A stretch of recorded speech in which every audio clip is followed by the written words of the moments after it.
Bravo, bravo, bravo, bravo. Ich könnte mal kotzen. Eine Ewigkeit kein Video und dann komme ich zurück, wenn sowieso alle Leute in der Ferien sind und sich keine einzige Socke mein Video einziehen. Nice. Ich bin der Coinmaster.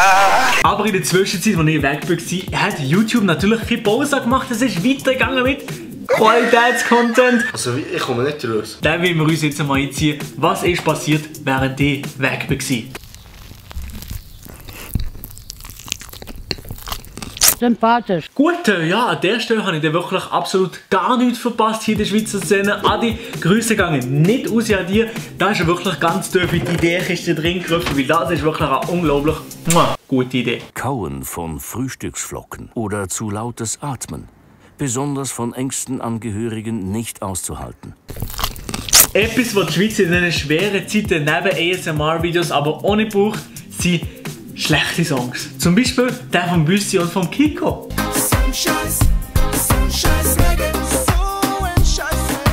Wenn irgendjemand da draußen ein Thema kennt, das noch unkreativer ist als das Wetter mit scheiß Regen, dann soll es mir gerne in die Kommentare schreiben, weil ich habe keine Ahnung. Und das Wetter von letzter Woche mit der riesen Hitze, das zählt nicht.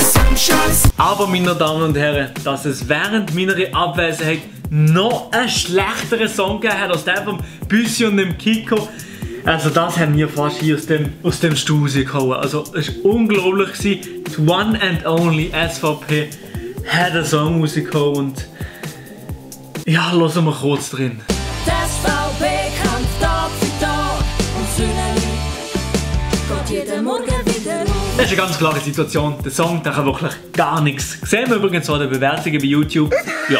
Aber ein kleiner Tipp an euch SVP, für dass ihr gleich noch irgendetwas mit dem Song anfangen könnt. Probiert doch ein Gesetz im Parlament durchzubringen, dass der Song an der Grenze gespielt wird. Dann würde nämlich absolut kein Mensch mehr in die Schweiz einwandern und dann wäre das Problem von euch auch gelöst. Ich war im Büro oben und habe das da am Bildschirm gesehen. Ich musste runterkommen. Ja, das ist kein Problem, das ist ein gratis, gut gemeinter Tipp von mir. Ja, würde sicher das ein oder andere Problem bei euch in der Partei lösen, oder? Ja, ich bin so durcheinander.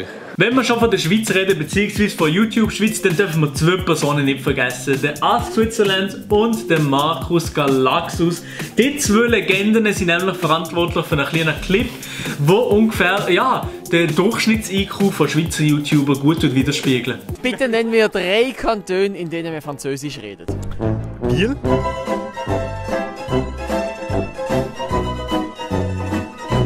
Ja, gerade letztens habe ich gehört, dass Lausanne ein geiler Kanton ist, Marc. Also, vielleicht kannst du mal dort vorbei den Sommer und ein Video darüber machen, über den Kanton Lausanne oder so. Du Wichser! Ja, und in dem Sinne wäre es das auch schon gewesen mit dem kurzen und knackigen Video. Ich hoffe, es hat euch gefallen. Lasst ein Like da, das würde mich sehr freuen. Abonniert den Kanal, das würde mich auch sehr, sehr freuen. Und dann würde ich sagen, ciao! Also man muss Orgasmus vortäuschen. Ja, genau. Aber wenn ja vortäuscht ist, ist ja fertig.